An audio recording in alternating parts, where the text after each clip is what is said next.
Hi! Day 3 of 10 days Christmas craft. അപ്പോൾ ഇന്നത്തെ craft ഒരു ക്രിസ്മസ് റീത്താണ്. അതിന് വേണ്ടി ഞാൻ ബേസ് ആയിട്ട് എടുത്തിട്ടുള്ളത് ടിയാറ റിങ്ങാണ്.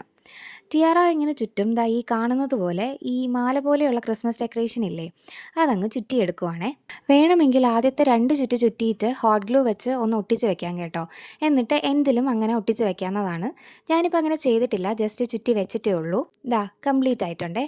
ഇനി ഇതിന് ശേഷം ദാ ഞാൻ ഈ എടുത്തേക്കുന്ന പോലെ ഗോൾഡൻ ബോൾസിൻ്റെ ഒരു മാലയാണ്. അതും ഈ ക്രിസ്മസ് ഡെക്കറേഷൻ റിലേറ്റ് ചെയ്തിട്ടുള്ള ഷോപ്സിലൊക്കെ നമുക്ക് വാങ്ങാൻ കിട്ടും. അതുകൂടെ ഇതേ കാണുന്നത് പോലെ ഇതിന് ചുറ്റും ഒന്ന് ചുറ്റിയെടുക്കുവാണ്.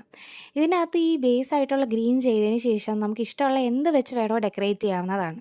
ഞാനിപ്പോൾ എൻ്റെ കയ്യിലുള്ള കുറച്ച് സാധനങ്ങൾ വെച്ചാണ് ഡെക്കറേറ്റ് ചെയ്യുന്നത്. ഡെക്കറേഷൻസിൽ ബേസുമായിട്ട് ഒട്ടിക്കാൻ വേണ്ടി ഹോട്ട് ഗ്ലൂ തന്നെയാണ് യൂസ് ചെയ്തിട്ടുള്ളത്. ഈ ഗോൾഡൻ ബീഡ്സ് ഞാൻ ചുറ്റിയതിന് ശേഷം ദേ ഈ കാണുന്ന പോലെ ക്രിസ്മസ് ചെറി വാങ്ങാൻ കിട്ടും. അത് ബഞ്ചായിട്ടും വാങ്ങാൻ കിട്ടും, ഇങ്ങനെ സിംഗിൾ പീസായിട്ടും വാങ്ങാൻ കിട്ടും. ഞാൻ സിംഗിൾ പീസായിട്ടുള്ളതാണ് വാങ്ങിച്ചു വെച്ചിട്ടുള്ളത്. അത് 3 എണ്ണം എടുത്തു, ഒരുമിച്ച് ട്വിസ്റ്റ് ചെയ്ത് ഒരു ബഞ്ചാക്കിയിട്ടാണ് ഞാനിതിൽ പ്ലേസ് ചെയ്തത്. ഇതിൻ്റെ കൂടെ ഉള്ള ആ ഒരു മെറ്റൽ പാർട്ട് വെച്ച് തന്നെ നമുക്കൊന്ന് ടൈ ചെയ്ത് വെക്കാവുന്നതേ ഉള്ളൂ. അതിന് ശേഷം കുറച്ച് ഗോൾഡ് കളർ ബോൾസും ഉണ്ടായിരുന്നു, അത് ഞാൻ ആഡ് ചെയ്തിട്ടുണ്ട്. പിന്നെ അതാ ഇതൊരു ക്രിസ്മസ് ഗ്രീറ്റിങ്സ് ഒക്കെ എഴുതിയിട്ടുള്ള ഒരു റിബണാണ്. അത് വെച്ചൊരു ബോ മേക്ക് ചെയ്തു. അതും ഹോട്ട് ഗ്ലൂ ഗണ്ണ് വെച്ച് ഒട്ടിച്ചു കൊടുത്തിട്ടുണ്ട്. ഇത് നിങ്ങളുടെ ഇഷ്ടപ്രകാരം എങ്ങനത്തെ ഡെക്കറേഷൻസ് വേണോ ആഡ് ചെയ്ത് നിങ്ങളുടെ ക്രിയേറ്റിവിറ്റിക്ക് അനുസരിച്ച് മാറ്റാവുന്നതേ ഉള്ളൂ കേട്ടോ. വളരെ സിമ്പിളായിട്ടുള്ളതും എന്നാൽ കടയിൽ നിന്ന് വാങ്ങുന്നത് പോലത്തെ റിസൾട്ട് തരുന്നതുമായിട്ടുള്ളൊരു ക്രാഫ്റ്റാണ് ഇത്. ഇതെനിക്ക് പേഴ്സണലി ഒത്തിരി ഇഷ്ടപ്പെട്ടു.